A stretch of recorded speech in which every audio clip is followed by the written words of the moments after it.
Centri di accoglienza per migranti, la prospettiva è quella di chiuderli tutti e di fare in modo che gli immigrati siano aiutati a casa loro. Così il presidente del Veneto, Luca Zaia, risponde a chi ipotizza nuove chiusure, dopo quella improvvisa dell'hub di Bagnoli di Sopra, che ha sorpreso anche il sindaco del piccolo centro del Padovano.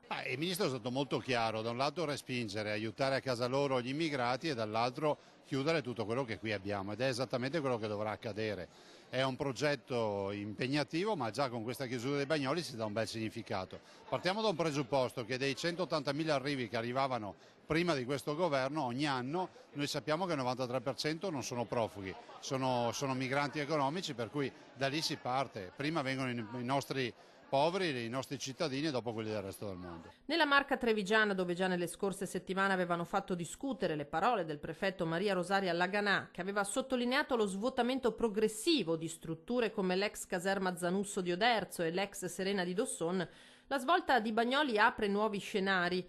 Non si può escludere che, come nel Padovano, arrivi a un certo punto l'input di ripartire i richiedenti asilo rimasti in strutture più piccole e meno impattanti, chiudendo finalmente i grossi centri che tanto malcontento e tante problematiche hanno suscitato. Man mano che le persone escono dai centri non vengono evidentemente rimpiazzate, quindi piano piano si svuoterà tutto. Se poi dovessero arrivare ordini diversi, è chiaro che dovremo capire dove mettere le persone che sono ancora nelle due caserme.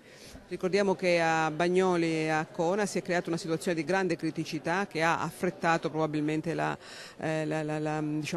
l'uscita. Qui per fortuna la situazione non ha avuto quelle problematicità. Se dunque non ci saranno ordini precisi, Treviso e Oderzo concluderanno il loro compito secondo tempi fisiologici. Non essendoci nuovi accessi, noi speriamo che in un tempo, adesso io non so quantificare, ma che si possa praticamente arrivare anche lì pian piano a svuotare tutto.